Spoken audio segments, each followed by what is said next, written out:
In the wake of a devastating mass shooting that left a community reeling, Vice President J.D. Vance is set to visit Minneapolis, a city still grappling with the aftermath of an unimaginable tragedy.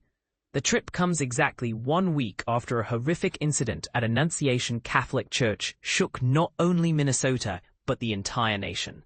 This visit could either bring solace or ignite further debate over how we address gun violence in America. So, what will this high-profile arrival mean for those affected? And why are people already divided on its significance? On Wednesday, Vice President Vance, accompanied by Second Lady Usha Vance, will touch down in the Twin Cities. Their stated purpose? To honor the victims of last week's heartbreaking attack and meet privately with families who lost loved ones. According to a statement released by the Vice President's office, these meetings aim to express condolences and solidarity during such a difficult time.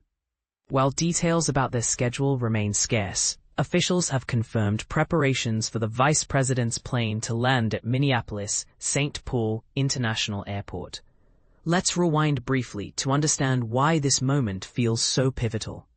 Just 7 days prior, Robin Westman unleashed chaos outside Annunciation Catholic Church in South Minneapolis. 2 young lives were tragically cut short, and 21 others, including 18 children, were injured as they attended Mass on the 3rd day of school. Imagine being a parent sending your child off to class only to face such unspeakable horror. It's no wonder the event has sparked widespread outrage and calls for immediate action. But here's where it gets controversial.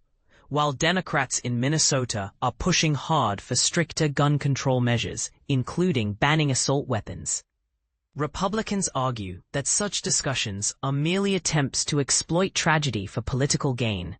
Governor Tim Walz recently announced plans to convene a special legislative session focused on enacting new gun safety policies.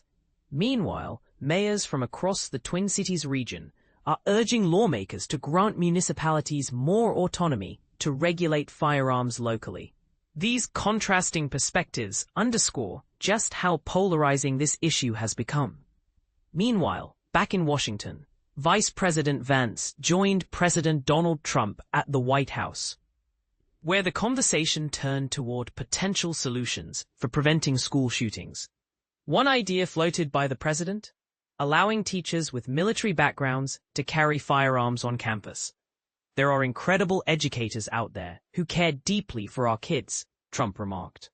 If even a small percentage of them had served in the military and were permitted to carry, many would feel safer. However, he acknowledged that implementing such a policy would require careful study and consideration. This proposal alone raises countless questions.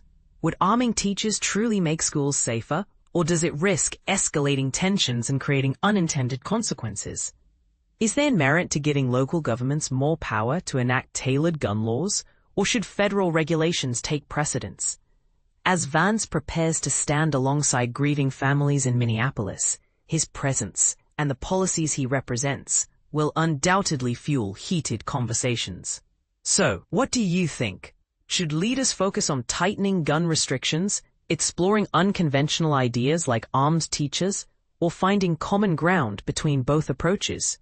Share your thoughts in the comments below.